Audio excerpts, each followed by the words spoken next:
خبر شامل کرتے ہیں منڈی بہاولدین سے۔ منڈی بہاولدین امت ویلفیئر فاؤنڈیشن رجسٹرڈ کے زیر اہتمام ایک مارکی میں پروقار تقریب کا انعقاد کیا گیا، جس کا مقصد امت ویلفیئر فاؤنڈیشن کی طرف سے نئے ڈسٹرکٹ ہیڈ کوارٹر ہسپتال میں روزانہ کی بنیاد پر مریضوں اور ان کے لواحقین کو فری کھانا فراہم کیا جا رہا ہے۔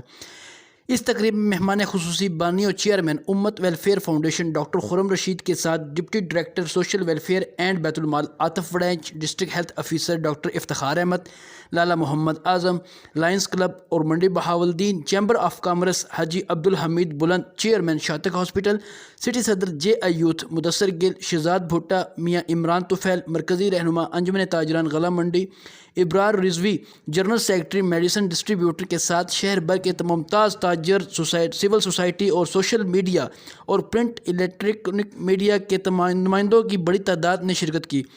چیئرمین امت ویلفیئر فاؤنڈیشن خرم رشید تقریب سے خطاب کرتے ہوئے کہا کہ چیئرمین نے اپنی ٹیم صدر منڈی بہاولدین عاصم محمود کا شکریہ ادا کرتے ہوئے کہا کہ ہم امت ویلفیئر فاؤنڈیشن فلاحی پروگراموں کا دائرہ کار وسیع پیمانے پر کرنے کا ارادہ رکھتے ہیں اور بہت جلد فری ایمبولینس سروس کا بھی آغاز کیا جا رہا ہے۔ تقریب کے اختتام پر تاجر اور میڈیا کے نمائندوں کو اعزازی شیٹ بھی پیش کی گئی۔ Hey there. Subscribe to my channel. And also press this bell icon.